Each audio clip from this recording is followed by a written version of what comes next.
Yeah, you want me to go way back. Well, let me think now. I started drinking around the same time I started playing guitar. It was back in 1954, and I was living outside of Baton Rouge, Louisiana, about maybe 14 miles. Now back then I had a dog, Annabelle. We used to sit on the front porch, and I used to play my dobro. And I learned to play from Grandpa's song, about just thinking about life, like the black man struggling.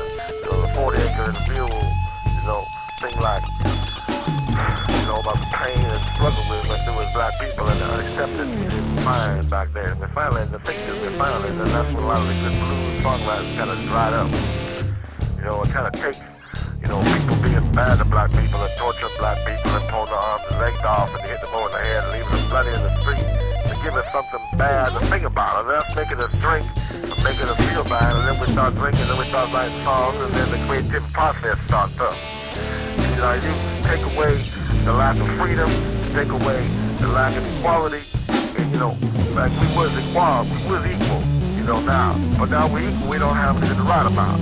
So like before we would get beat up and stuff like that, and bloodied up, and then out there living in little shacks and stuff, we had something to sing about. We had the blues.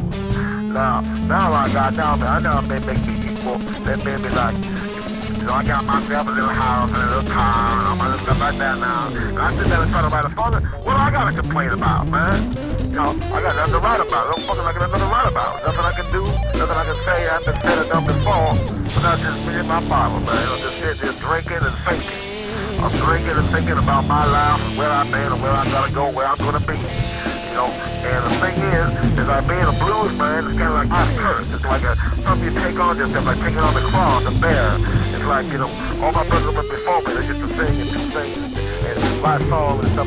That's what kind of frustrates me, because I paid my dues. I went down there, I remember I've been with no shoes, out in the pouring rain. I remember living underneath a freeway on-ramp in a refrigerator packet box down there one time. I remember I lived in that box for 2 weeks.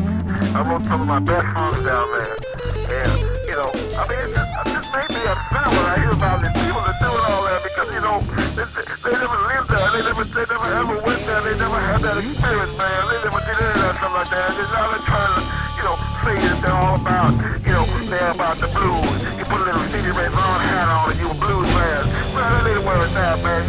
Think of all the people that went on, all the brothers that died, and the people the slaves that died for that music, man. That music was born out of that death. That death created that music, and you're desecrating the graves of all the brothers that died before, since the beginning of slavery.